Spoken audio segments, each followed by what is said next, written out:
Hello అండి, welcome back to my cute channel. ఈరోజు వీడియోలో వంజరం ఫిష్ ఫ్రైని జ్యూసీగా ఎలా చేయాలో చెప్తానండి. ఈ వంజరం ఫిష్ చాలా టేస్టీగా ఉంటుందండి, హెల్తీ కూడా. తప్పకుండా ట్రై చేయండి. మా పిల్లలకి ఫిష్ చాలా బాగా నచ్చిందండి, చాలా ఎంజాయ్ చేస్తూ తిన్నారు. అండ్ పిల్లలకు కూడా ఈజీగా పెట్టచ్చండి. ఇందులో ముళ్ళు అనేది ఉండదు, ఓన్లీ ఒక్క ముళ్ళే పెద్దది ఉంటుందన్నమాట. సో లేట్ చేయకుండా ఎలా చేయాలో చూసేద్దామా. సో ముందుగా చేప ముక్కల్ని శుభ్రంగా వాష్ చేసుకోండి. వీటిని మ్యారినేట్ చేసుకోవాలండి. ముందుగా కారం వేసుకోండి.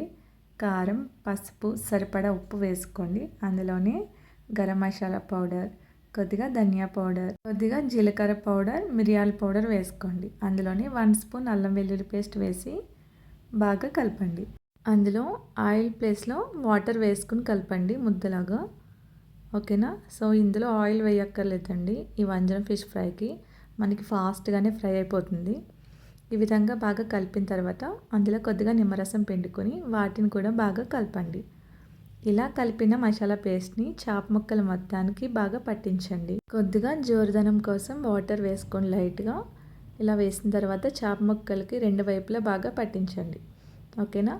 సో వీటిలో మనం బియ్యం పిండి కానీ కార్న్ఫ్లోర్ కానీ ఏమీ వేయక్కర్లేదండి, డైరెక్ట్గానే ఫ్రై చేయొచ్చు. చాలా టేస్టీగా ఉంటుంది అండ్ ఈజీగా ఫ్రై అయిపోతాయండి. ఫాస్ట్గా, చాలా తక్కువ టైంలోనే ఫాస్ట్గా ఫ్రై అయిపోతాయి అన్నమాట. ఈ విధంగా మ్యారినేట్ చేసిన తర్వాత ఒక 2 అవర్స్ పాటు ఫ్రిడ్జ్లో పెట్టుకోండి. అట్లీస్ట్ ఒక హాఫ్ అన్ అవర్ అయినా పెట్టుకోండి. నెక్స్ట్ ఒక 2 అవర్స్ తర్వాత పెనం వేడెక్కిన తర్వాత కొద్దిగా ఆయిల్ వేసుకున్నాక ఆయిల్ బాగా హీట్ అయిన తర్వాత మంటని లో ఫ్లేమ్లో పెట్టుకుని చేప ముక్కలు వేసుకోండి. ఓకేనా. సో వేసిన వెంటనే తిప్పకుండా ఒక 3 మినిట్స్ తర్వాత చేప ముక్కల్ని స్లోగా తిప్పండి. అవి చాలా థిన్గా ఉన్నాయి కదండి, చాలా స్లోగా తిప్పండి, లేదంటే విరిగిపోయే ఛాన్స్ ఉంది.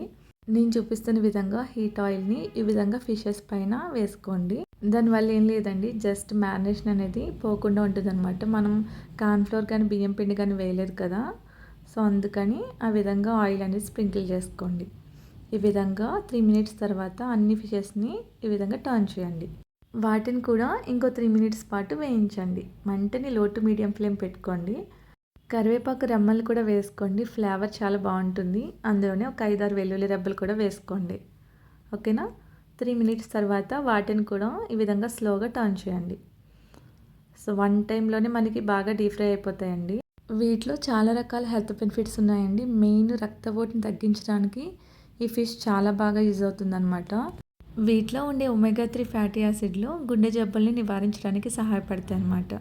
ఇవి బాగా ఫ్రై అయిన తర్వాత ఒక ప్లేట్లోకి తీసుకుని పక్కన పెట్టుకోండి. అదే ప్యాన్లో కొద్దిగా ఆయిల్ ఉంది కదా, అందులోనే చిన్న ఉల్లిపాయలని ఈ విధంగా చిన్న ముక్కల కింద వేసుకుని వాటిని బాగా ఫ్రై చేయండి. అందులో కొద్దిగా సాల్ట్, పసుపు వేసి ఉల్లిపాయ ముక్కల్ని మగ్గించండి. ఇవి బాగా మగ్గిన తర్వాత కొద్దిగా అల్లం వెల్లుల్లి పేస్ట్ వేసి బాగా ఫ్రై చేయండి. ఓకేనా. వీటిలోకి చిన్న ఆనియన్సే చాలా టేస్టీగా ఉంటాయండి. సో ఉంటే అవే వేసుకోండి, లేదంటే నార్మల్వి వేసుకోండి. ఓకేనా. ఇవి బాగా ఫ్రై అయిన తర్వాత కొద్దిగా కారం, గరం మసాలా పౌడర్ వేసి బాగా ఫ్రై చేయండి. అందులోనే కొద్దిగా వాటర్ వేసుకుని ఒక రెమ్మ కరివేపాకు, కొద్దిగా కొత్తిమీర వేసి బాగా కలపండి. ఈ గ్రేవీ దగ్గర పడే వరకు కలపాలన్నమాట, ఆయిల్ తేరే వరకు. ఈ విధంగా గ్రేవీ దగ్గర పడిన తర్వాత ఆనియన్స్ మొత్తాన్ని ఈవెన్గా స్ప్రెడ్ చేసి వాటిపైన ఫిష్ ముక్కలు వేసుకోండి.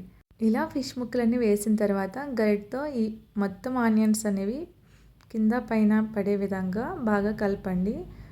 ముక్క అనేది విరగకుండా నేను చూపించే విధంగా ఈ విధంగా తిప్పండి. ఓకేనా. లో ఫ్లేమ్లో పెట్టి 1 మినిట్ పాటు ఆ విధంగా ఉంచేయండి. ఫైనల్గా మనకి ఫిష్ ఫ్రై రెడీ అండి, చాలా టేస్టీగా ఉంటుంది. ఇవి రైస్లోకి చాలా బాగుంటుందండి, మనకి వేరే కర్రీ కూడా అవసరం లేదు. ఈ ఫిష్ని ప్రెగ్నెంట్ లేడీస్ అయితే తీసుకోకూడదండి, అదేవిధంగా ఏజ్ అయిపోయిన వాళ్ళు కూడా వీటిని తీసుకోకూడదు అనమాట. ఎందుకంటే ఇందులో మెర్క్యూరీ అనేది ఉంటుందండి. ఓకేనా. వీడియో నచ్చితే లైక్ చేయండి. Thank you.